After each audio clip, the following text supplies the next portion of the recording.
Good evening and welcome to another exciting and exclusive interview right here on Miss Hennessy TV channel. This is the She Is Empowered interview capsule series, and I'm so excited to introduce my amazing friend. We've been friends for the longest time, and she doesn't look a day over 16. She never ages. I don't even know how. I'm so proud of our friendship, and I'm so proud of this woman. So welcome to the beautiful Mirrah. How you doing, sis? Hi, I'm fabulous. I'm so blessed to be in your book, for real. It is a beautiful thing to even read the cover, She Powers. It's like I feel that's the best of what our friendship is and all the people that you've included in this book, and acknowledging that yes, we do empower one another and we've learned to empower ourselves. So Yeah, very grateful. absolutely.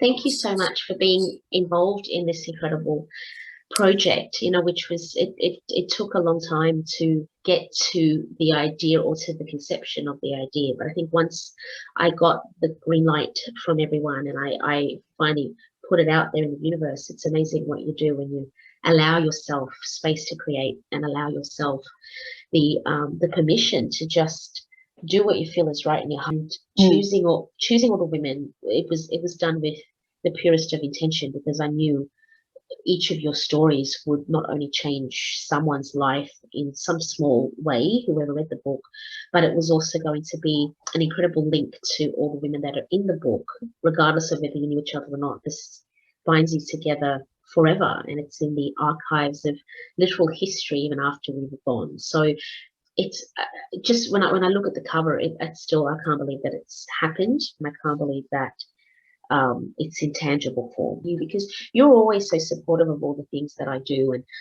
all of the writing projects that I ask you to be involved in. You never say no. What was it that made you just say yes to this one without even thinking? Because this was really intimate. This was a real exercise in vulnerability. So it was. What was the yes factor Number one, for you? you. I mean, it was hands down. You asked, I said, okay. It was, and I think that is what people need to acknowledge. The reason why we in the world say yes to someone is because we believe that our story will be in the right hands and in the right mind, and spread to others that get it.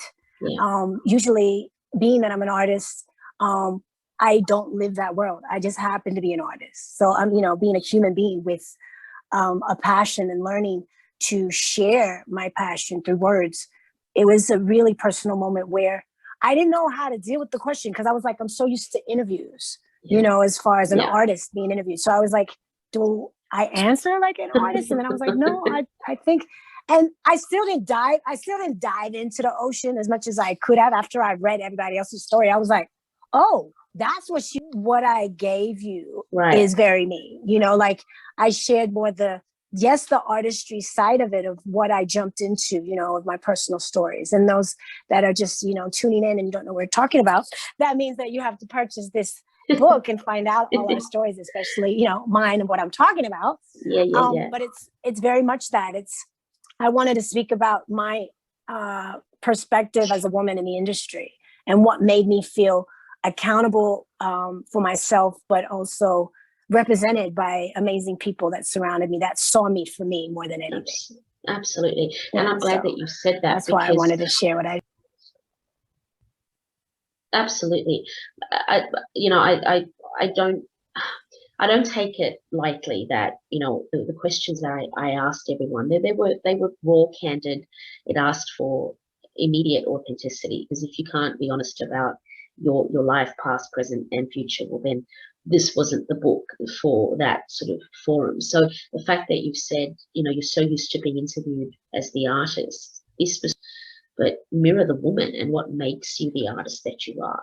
So I'm really glad that you received it in that manner, and your responses were indicative of that, right? Because everybody received them, and they were in different pinnacles of their lives in answering those questions. And I just, again, thank all of the women, including yourself, for trusting me with the responses, because they were parts of your soul that a lot of you hadn't shared. Yeah, and I think that's the benefit of how you are, as not just as a journalist, as a writer, but as you as a person. You happen, here you are as a human, happens to be a woman that happens to be a writer and journalist, but you're a soul first, and you really allow us to feel comfortable enough to do that. Even when I was interviewed by you, in person on radio, You know, it's us having a conversation. Like, we're never having an interview. This is actually a conversation, sharing as human beings of our thoughts of whatever we share about. And that's what I feel is a great journalist and authentic answers that are not trying to impress anybody. That's you know, you're actually getting a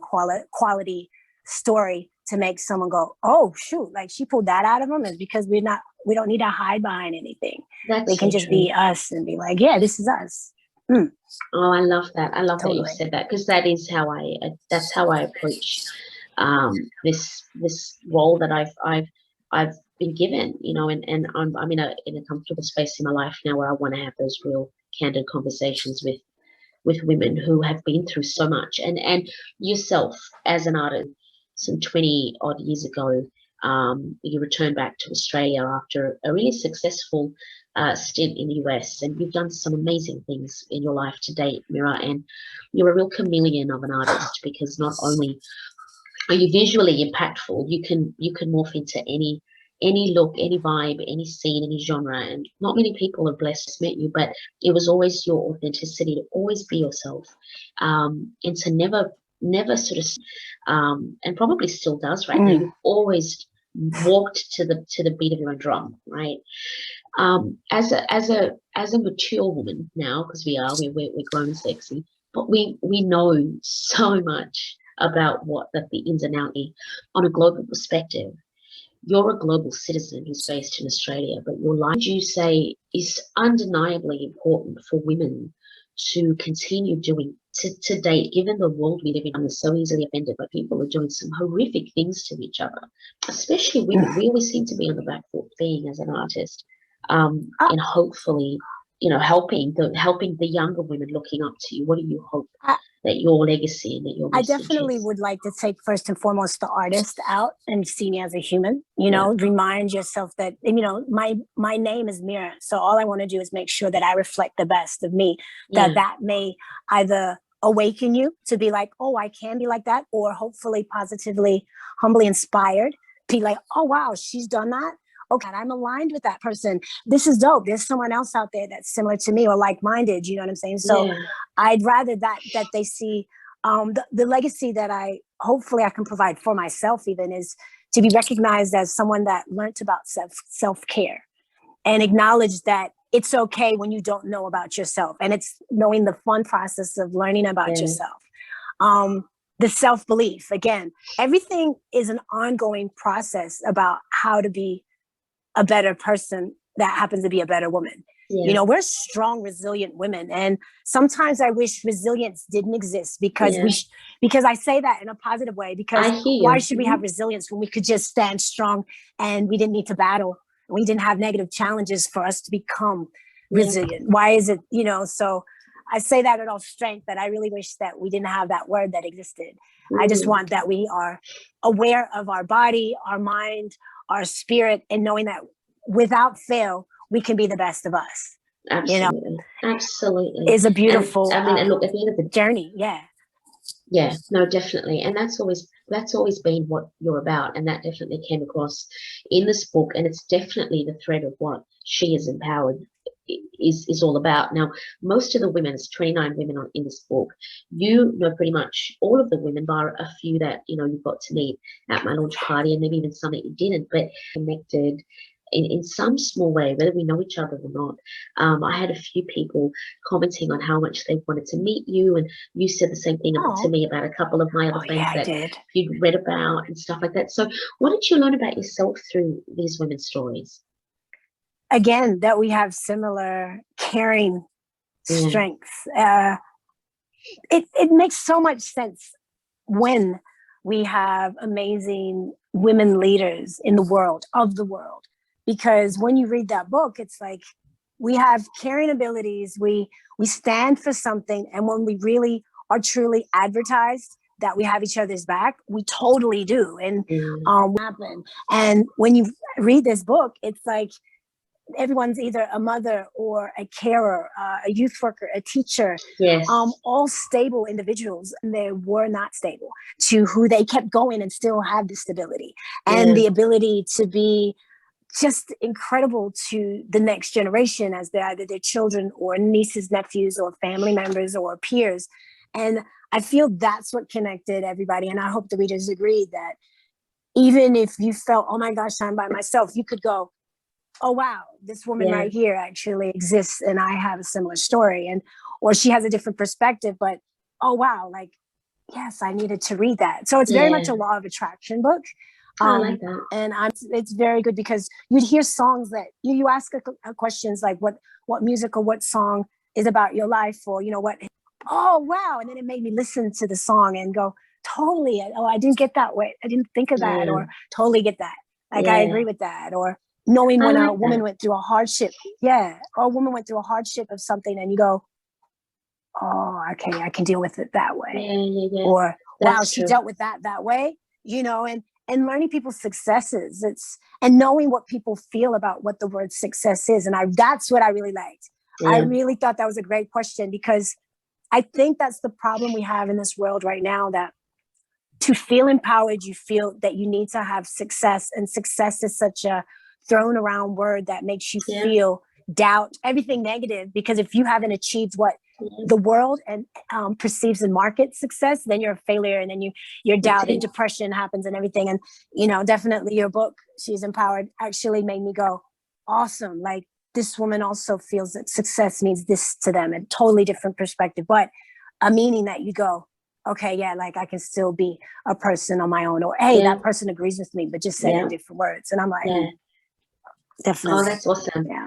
I love that. I love that you picked up on that, because, even formulating the questions, it wasn't easy, because I was talking to women across different industries, different career strains, different moments in their life. There's a lot of women who, for them, like you said, the measure of success was so varied and so different. Yet that word and what society has, money, the material sort of aspect of measurement, as opposed to the personal fulfillment, or overcoming a terminal illness, or overcoming a life-threatening surgery, is success. And having another day with your family, or stuff like that. And even for me to like editing the book, I thought I knew all of you, and I really didn't. And there were layers. It was like a really lovely onion from the Outback Steakhouse, and devouring as I could as I was going through. It was an eye opener, and it was a real lesson learned for me as well. So well done to all of you. Yay! Well done for you to ask us those questions, pull it out of us. No, I always wonder, like it was one of those moments when I read, I still read it. Really nice. Like I was proud of myself. I did the most Mirrah thing, which was, what did I write? Because it was done fine. I actually went from the back. I'm kind of that weird. was good. So you didn't just go to your story. I made sure, even when I didn't even know where I was. So when I actually came to mine, I'm a single child and I'm a little bit of a dork. So I said, my bad, Mirrah, we're going to read yours a little after we finish everybody's. It's not all about you right now, boo-boo. And she was like, okay. So I literally read from Lisa's all the way to the front. And it was so cool, because that's when I got to see like people's personalities, people's choices, and what they wanted to share, ways of how they write. Because I also loved how people wrote as if they speak. Yeah. And because I luckily know some of your friends that I haven't known necessarily, only social private conversations at a dinner party with them. So it was beautiful hearing their voices in my head, sharing, but hearing them speak instead of professional writers, like, man, like they did the amens and the and the laughing. And I love that. And it's just made it even more. Yeah, absolutely. And that's why I wanted it to be in each woman's voice, or academically, grammatically, on point, and all that sort of stuff. It's just it's yourself that you were sharing, with 29 other women. And when I was reading it and when I was editing it, I was chuckling with some of the friends. I'm like, oh my God, she'd so say it like that. Or I can just imagine Max's what's up. And it was just, that's awesome that you picked up on it, because I wanted to leave it in its purest form. Like I had to edit so much, and it was really difficult because it's your story. Right. But I was open for a woman, and a couple of ladies, you could tell they had a lot to say. And it sparked something in me to go, if you can, embellish a little bit more or share a bit more if you want to. But it was just fascinating. This is like, let me tell you, like 19, 20 pages. Well, that just proves, that's why my face just now was like, this moment where you have a lot of women out there that need to be heard. Yeah. You know, that Absolutely. have stories, and you gave them that opportunity to want to express and write. Like you said, 9 pages of their thoughts, and it's like, whoa, isn't that just proof how human beings need to be heard and respected? Absolutely. And then if that actually happened worldwide, we'd actually probably be, not probably, we would be a healthier place. So much healthier. So much healthier. And it's that whole Yeah. thing about, you know, obviously like women empowering women. Yeah, I get all of that. But, you know, it's also that sort of thing about like not being in competition with each other. We've all got our own paths that we're on, right? And it's about emboldening each Yeah. other to whatever your path is, whatever your thing is, you know, go do you, like do that, you know, and own it, and just don't Exactly. worry about anything else. And I come from a world of that. Both of you and I come from that world. Like the music industry can be extremely intolerant of positive progression. So we've got to make that happen ourselves. I'm not an artist, so I was always told as an artist, don't tell the truth.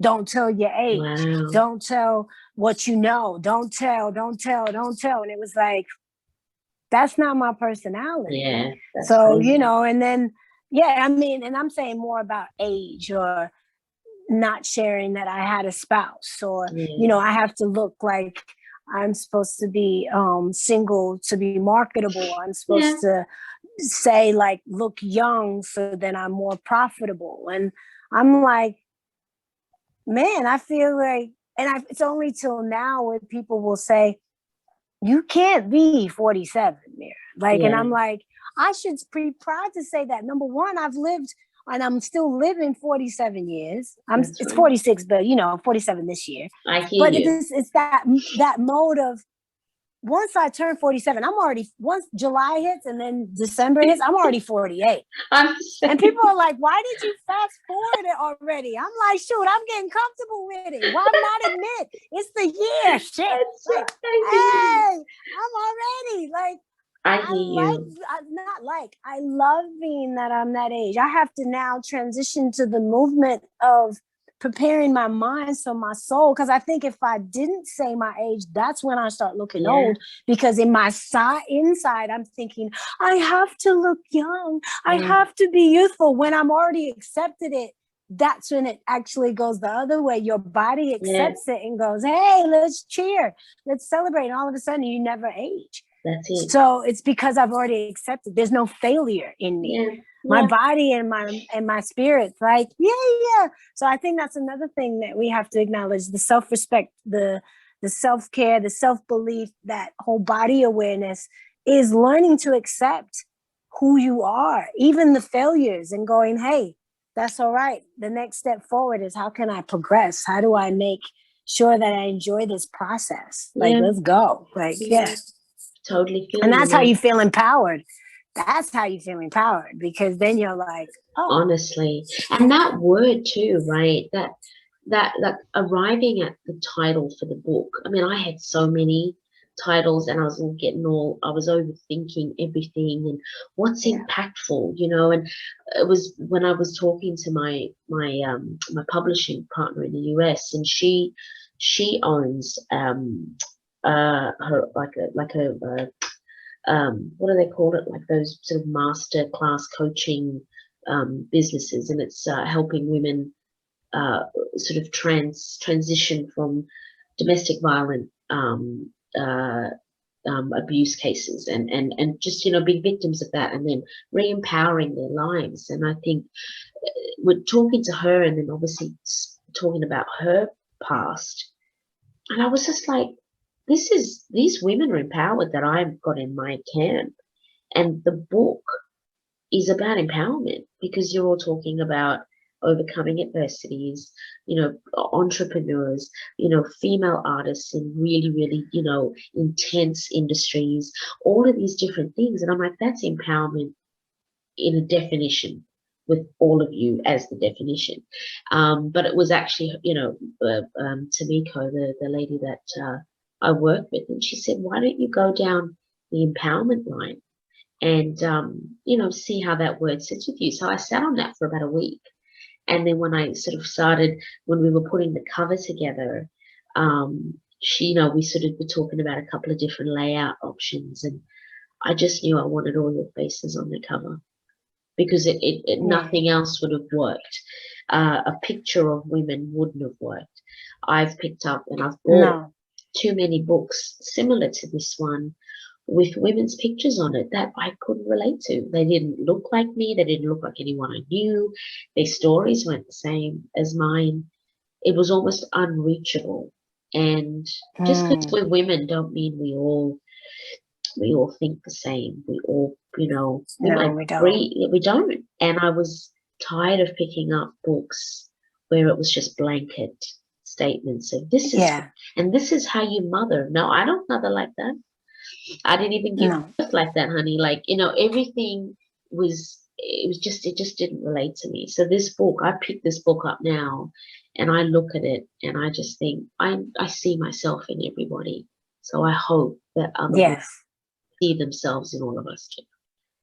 Totally.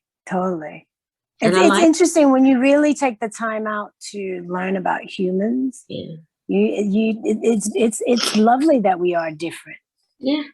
That's the beauty about the world. But I feel what's important for people to acknowledge is celebrate the difference, but acknowledge and listen to how we can learn to be better together of our differences, Absolutely. Sorry, what were you going to say? I was going to say, I like how you've worn a purple and pink sort of vibe to go with the book cover. I actually didn't even think about that. There was just something. I really like this. I really love this sweater. Hey, it's lovely. I was like, so hey, see, like-minded. Like-minded. Meant to happen. My Steve. You know my Steve. She had to go there. She had to go there. Of course. I love it. Now, do you have any questions for me?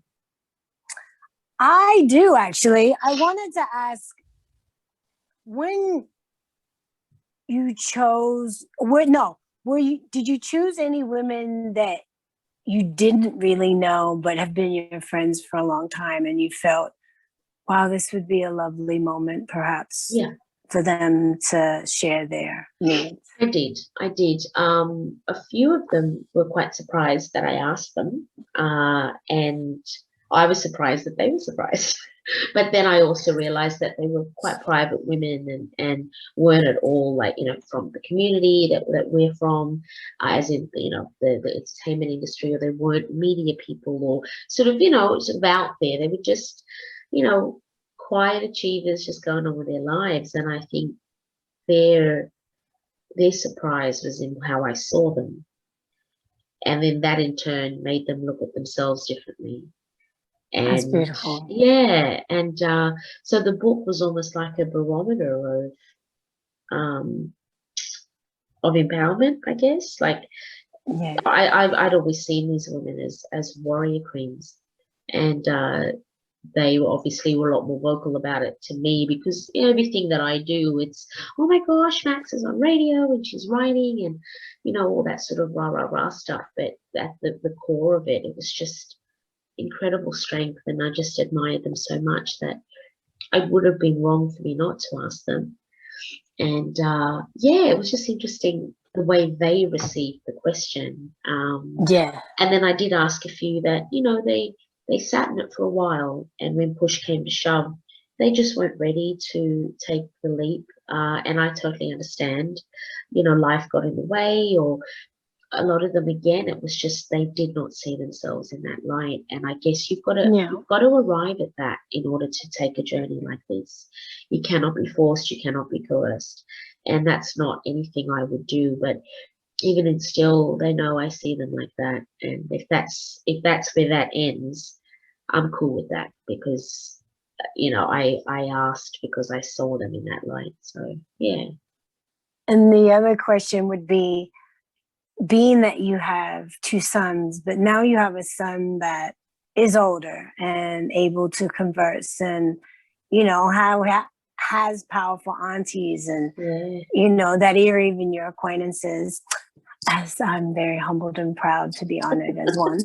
But what is his thoughts? Because obviously you see him so proud of you, but you're in the house with him. Like, Yeah. how is his reaction to having a talented writer as a mom, but a businesswoman and someone also as a mother that he still sees you naturally worry and have passion and want things to work? Like, what is he learning as a young man being around you? That's an awesome question. That really is, because it's a question I ask myself every day. Am I doing it right? Am I doing enough? Am I showing him the right way?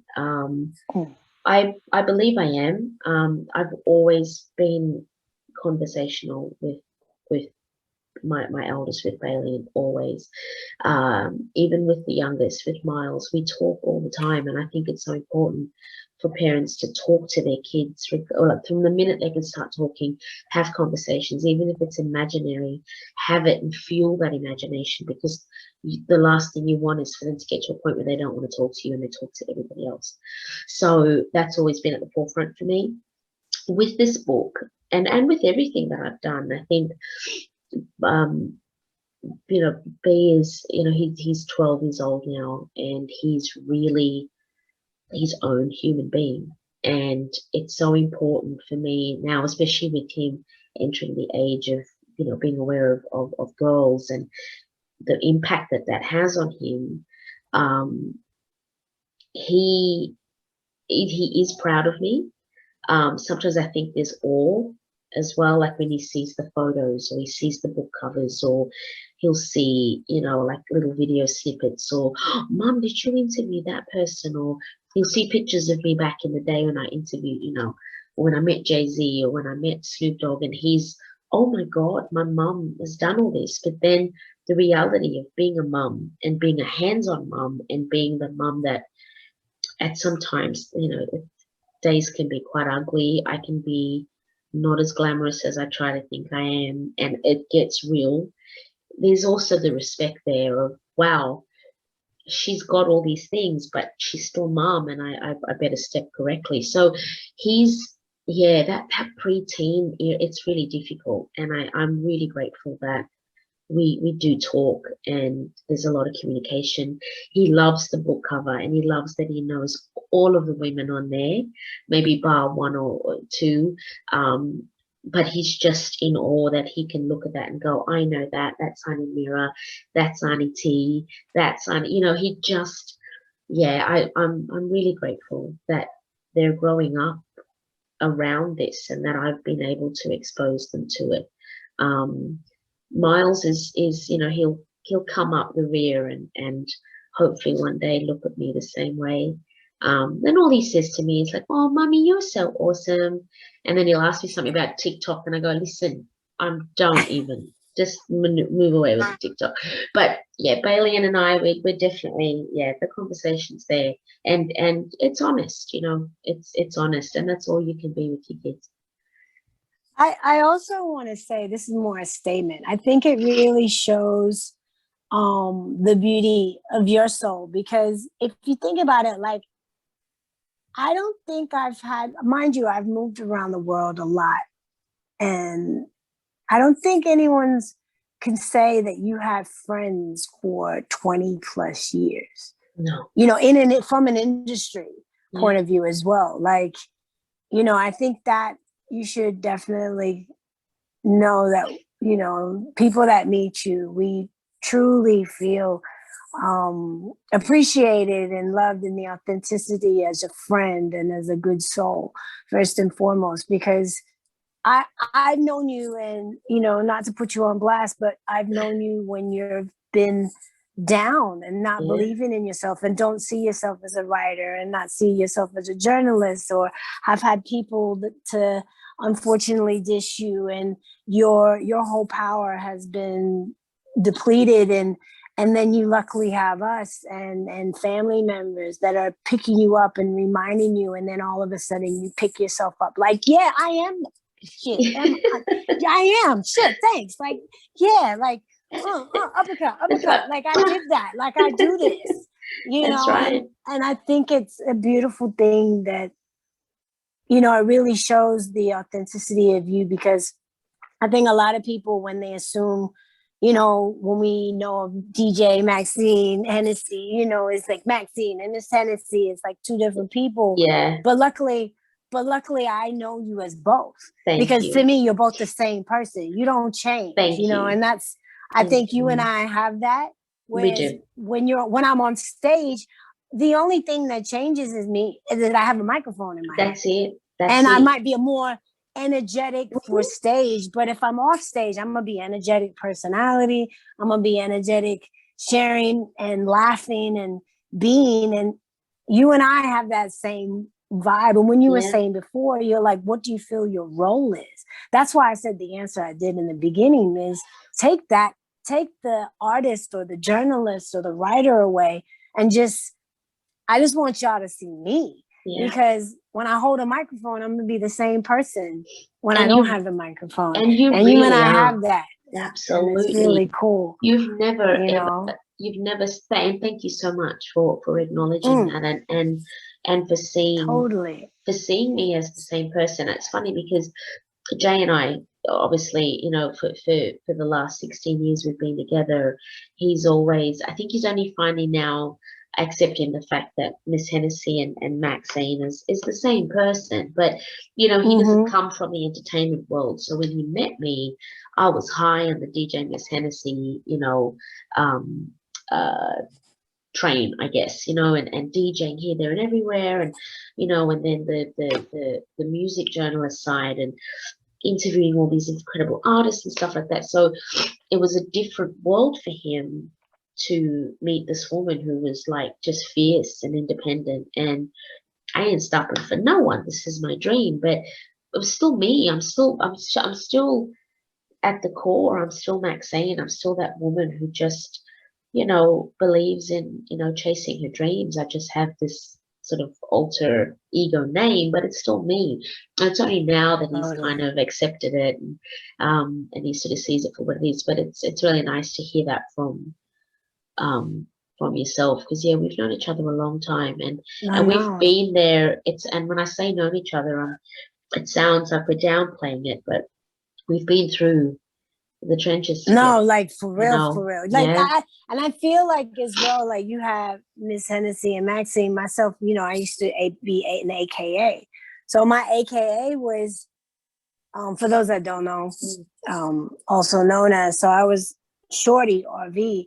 And it was only till I moved to Los Angeles to be in the industry as a model, and music videos, to then wanting to be an artist, that I thought, once you see what Hollywood is about, I straight away went inward and thought, I don't want to be an AKA anymore. I need to represent me thoroughly. And that was my own maturity, growing as a woman, to finally accept me and represent me totally and put me in the front.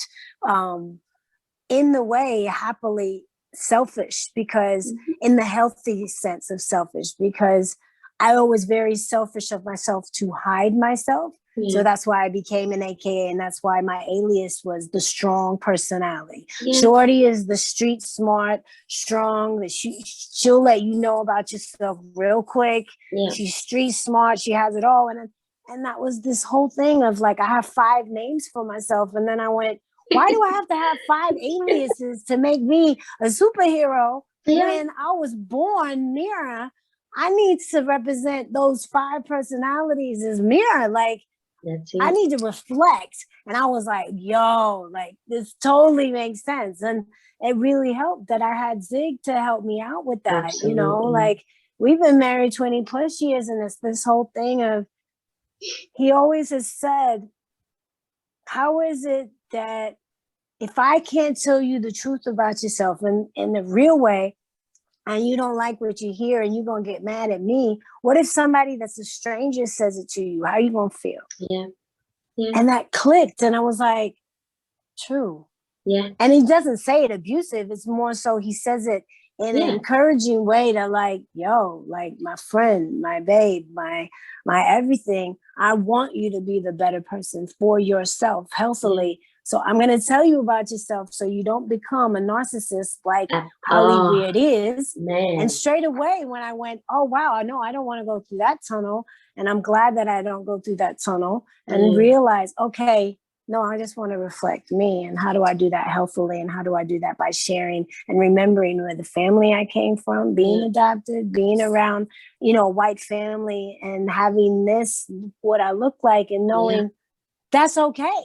Yeah. You don't have to act extra Black. You don't have to not be stereotype Black. You don't need to dress Black. You don't need to dress like a hip hopper. You don't need to dress in a coat, as they would say. Yeah. You know, you just dress the way you feel, and you're still gonna have your talent. You're still gonna be passionate. You still can converse. And if somebody speaks sideways to you, let them know. Like, That's right. I was like, oh, thanks. I needed that. Like, you know, thank God we have good men in our lives. Honestly, and thank God we have, you know, great women in our lives to pull us up as well. So absolutely. I think that's what's really good about it. Yeah, absolutely. I agree with everything that you've just shared, because my husband and I have had similar conversations over the years, and there've been moments where he's gone, Matt, I just want to shake you to say, wake up and see your power and see what you're doing. Yeah. You know, I remember having the most terrible moments of doubt after my first book, after I released the first book, How to Live for Love. I love that book, by the way. Thank you. That was a love letter from me to the industry, to the community that I live and breathe. But that was, I have that book hurtful. over there, you know. Oh, do you? I have that book right there. Yeah. Man, that one on my coffee table. I'm thinking of re-releasing, because I didn't do a launch party with that. That one hurt a lot though. That was like the penance book for you know, everything that I'd gone through, I think, within the industry. And then I just shut down after I wrote that. And a lot of hate came out after that. For what reason, I have no idea. I think it's just when you walk in your authenticity, some people don't like it, right? They just don't. They don't want to see you shine. They don't want to see you share your truth. And for a time there, I thought maybe I shouldn't have done that. You know, I opened up too much. I spoke about stuff too much.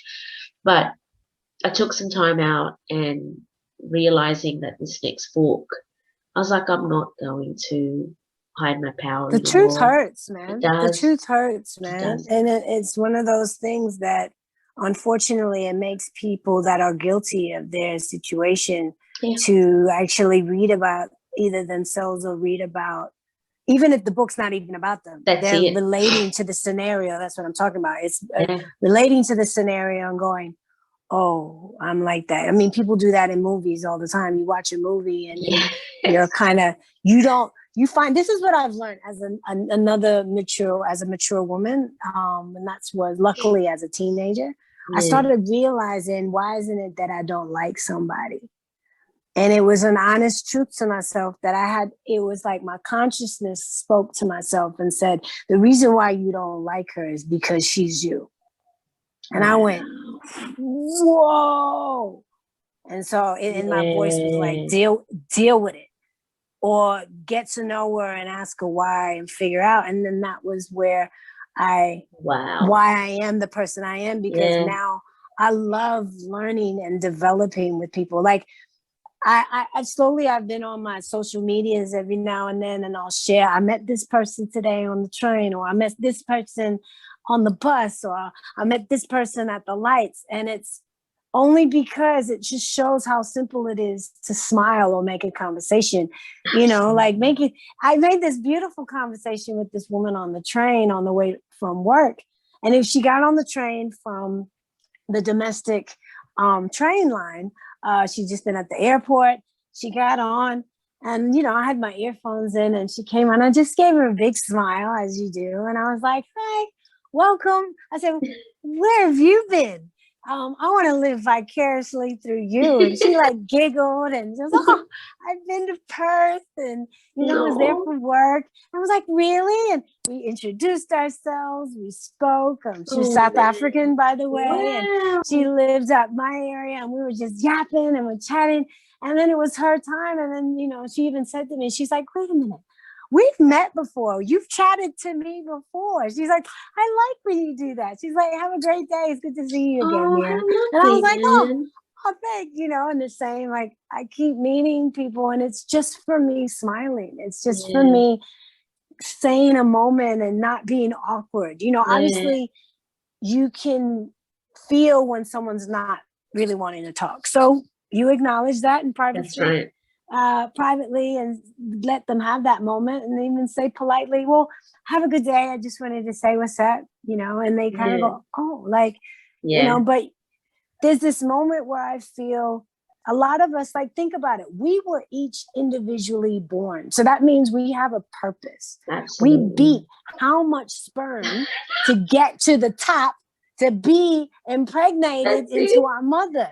Do you know what I'm saying? Like, that is, like, when people say they don't win the lottery, like, yo, you already won. You were born, son. Like, that's mind blown, right? Like, you think about it, like, when people have dwell, like, I have certain individuals in my life, they're like down all the time, like, how's it, man, I am winning, this is happening, this happened. I'm like, yo, you were born, like, and I say the same thing, and they start laughing. They're like, you know what, Mirrah, you're right. I'm like, you won. You just need to know you won. Now let's go. Like, make that point. Like, keep going, keep winning, keep swimming. Like, you know what I mean? Be that next sperm to beat the other one, and not necessarily beat them to be better. Just beat them to know that you can do what you got to do. And they just think about it and they start laughing like you are. And then they're like, you know what? I really needed that. I'm like, yo, I have to say that to myself. Like, anytime I'm like down, I go, man, like, you beat millions of people to get impregnated, like, to be impregnated in your mother, to then come out. Then, unfortunately, another challenge hit that my mom couldn't have me. What? My other parents couldn't have a baby. So what? They adopted me. Booyaka! Like, what? Another purpose. And then all of a sudden, I'm like, I'm moving. I can't make friends, allegedly. Can't make friends because I'm always moving. But then I find a way of communicating, which is me being me, but then through industry, through writing, through story, then now as a youth worker, it's the same. I may not have chosen to have children, but I have children around me all the time because I'm a safe adult as a youth worker. Absolutely. So I'm like, I'm learning from them now. Like, this is a beautiful story. The reason why I told this is because I'm talking about progress. We know we have to learn that we have a purpose, but we also have to learn that we have to practice to have a process to become better. Absolutely. Because this young person taught me that. Because when I do sessions with young people of youth programs, I say practice makes better, right? Not perfect. Like, let's get away from that word. And a young person said, yeah, but it's the process and the patience to work at. And I went, and this is a young man that's in juvie. What? And I said, you know what? Can you repeat that to me 3 times? And he repeated it 3 times. I said, so you saying that to me, I hope you understand the words you just educated me on that I'm going to use now. And that is your process that you're going to do, right? And he goes, right. Yeah. And I went, I said, I know legally I can't hug you, but let's just do a fist pound, like, and do that. And he goes, and then he goes, Mirrah, you crazy. Oh, man. And I was like, but it enlightened me to see that he was enlightened by his own words. That's it. You know? That's so dope. I love everything. Yo.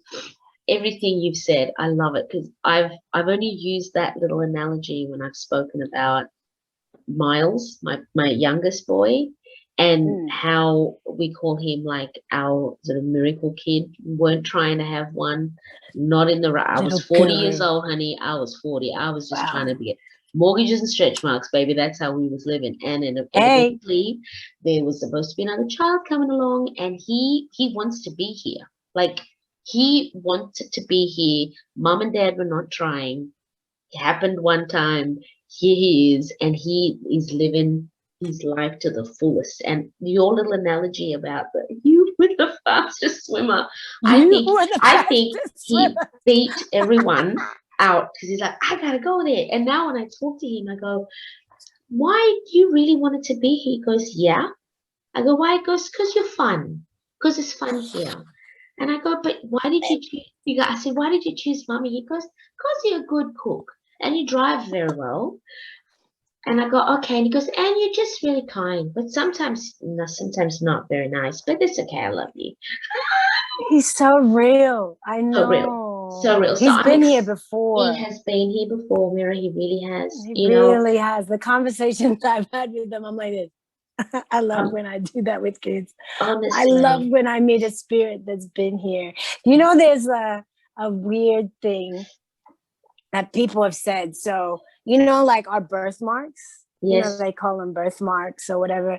Yeah. And it's a blessing. And I really like this analogy that they say, whatever how many birthmarks you have, that's the life you were beforehand, or unfortunately you may have passed, right? Oh, and the birthmark is to show you your past life, to show like, unfortunately, you never know. Like, okay, I'll just say, hopefully not. But this, so I have one right here, right? Right. And it's a whole thing like maybe, you know, I was stabbed, punched, whatever, or shot. That was this was something, this is the moment. But the blessing is it's showing that my past life, but it's okay because now I'm my new self and I'm able to learn from my mistakes and be the better individual of what we've learned from the past. And I really feel that can be true, because if you put in your mind that, okay, we each have challenges. Now, if we think deeper, what were the challenges before we were this person? Yeah. Are we now learning from that mistake? Are we learning from those challenges? And sometimes it's like, you know, you may wake up and feel like you've had a nightmare or a night terror. And it's that moment of, oh, I didn't like what I thought of. Yeah. But now today, don't live it. Let's make sure I have the better day, because I'm in my flesh, I'm in my body, my spirit. Right. How do I live this now to be the better person from any past or that dream? Like, I don't move that energy off me and be the better. Don't live it. Because a lot of the time someone will say, oh, I had a night terror or a dream, and you're still stuck in that and dwelling in that feeling. It's kind of like your old spirit trying to hold you down, but your new self is like, no, I don't want you. Like, go away. Like, you know, but you're, I never thought of it like that, because both, I know I do. I think I've got a birthmark. I think both my boys do. I know they do, and I'm going to go search their book. I got one here. Yeah, it's amazing, because I just noticed, and I'm not talking about our beautiful age marks that we get slowly on our face. No, that's just that's this oldness happening. Current beauty marks. I call them living spots, but they're beauty marks and freckles. Living spots. But But yeah, no, I just, it's those things, like I always love. That's awesome. That mini fantasy of things and questioning, because obviously there's something else of us. Like obviously Miles, like when you do see other children that are like him, 100%. And humbly, I feel I definitely was one of them. It's funny because I was born in Indonesia, but I've had adults when I was younger, like she's an indigo child, and I never knew what that was, and that was a nickname of mine. Called indigo, because I'm such a jet starter of energetic energy. So I was like, indigo. You know, so I used that wordplay analogy for myself. I was like, yeah, I'm an indigo. But then when I actually read it when I got older in a dictionary, I was like, whoa, that's a lot of that's a lot to put on a child.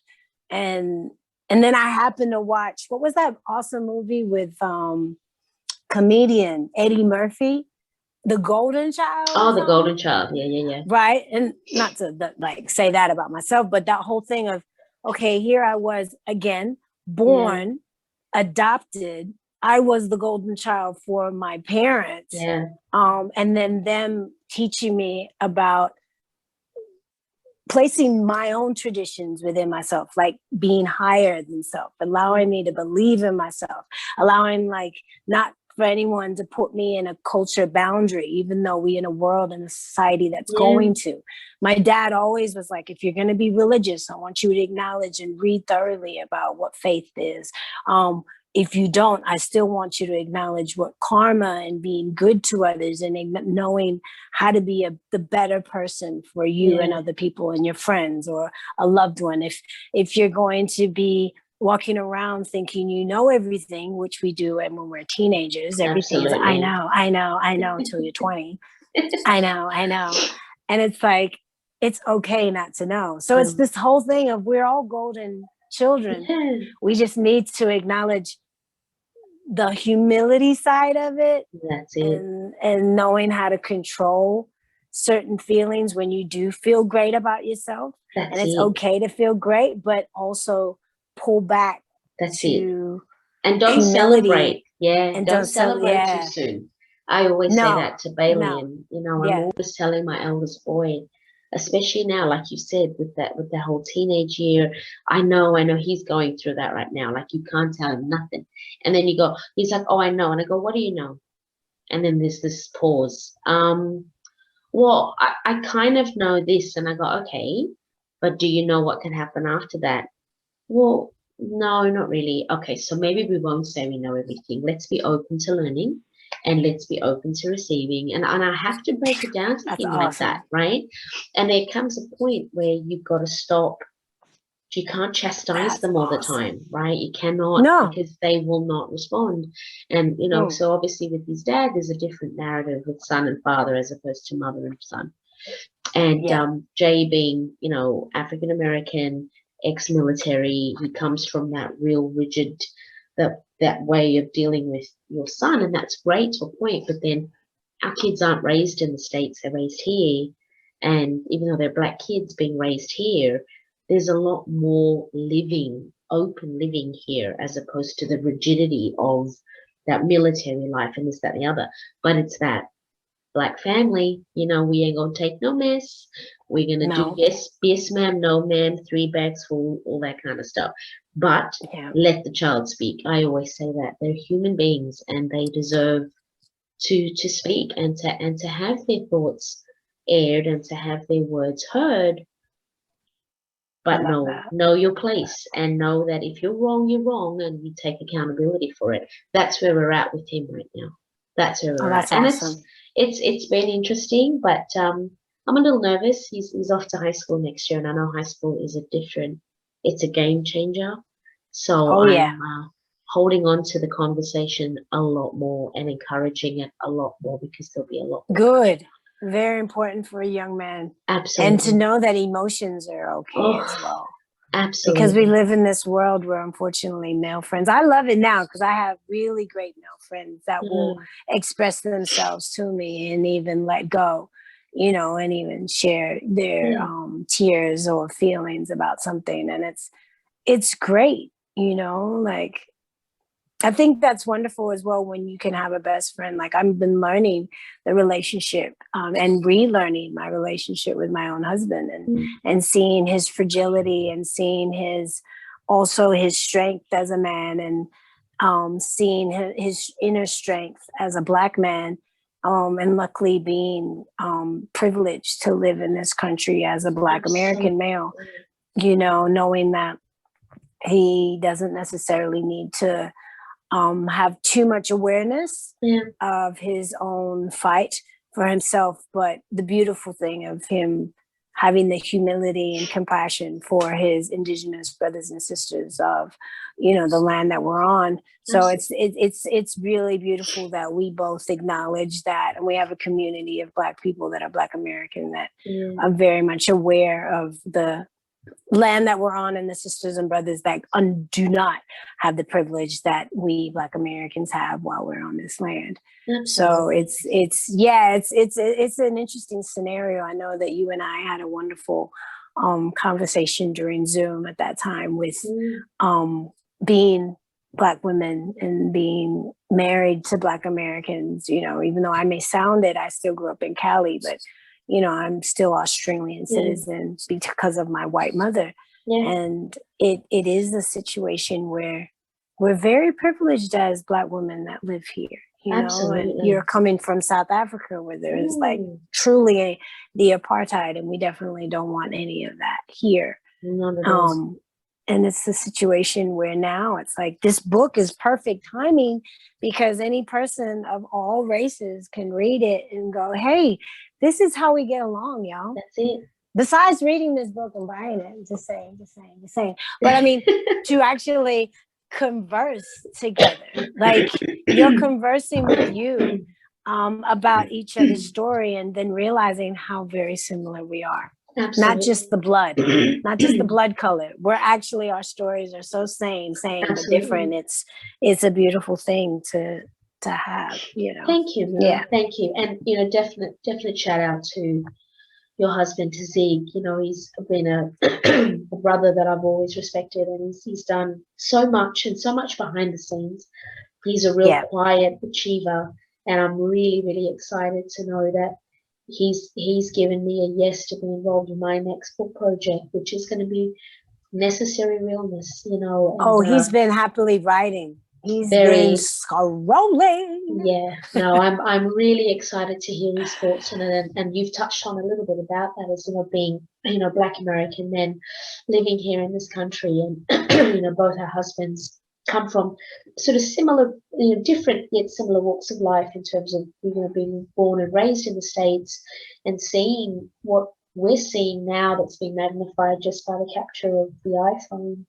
They've known about this since they were babies, you know, and it's just time that the world has seen it. So the conversations we have, we are also very lucky to be able to converse with our men here about what's happening. And it's good that they know each other as well. Absolutely. You know, I feel what's important as well, maybe to any listener that may not know about the Black American community, is we may know each other, but we may not all hang out with each other, or we may know of each other, but we don't know each other. Yeah. And I feel that some people need to know that, because it's kind of like, oh, okay, you guys are Black Americans, so do you know this person? And we'll be like, actually, no.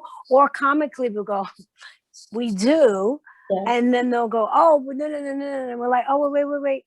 Just politely, we don't really know them, so we wouldn't want to, if you know them and you want to share something, I've stopped people dead in their tracks about somebody. I'm like, you know what? I don't feel comfortable about this because I don't know them like that. Don't know them. Yeah. And I haven't had a personal conversation. So if you have something about that person, I'd rather you just say it to them or say it to your friends that know them. Don't talk to us, because that's not our problem.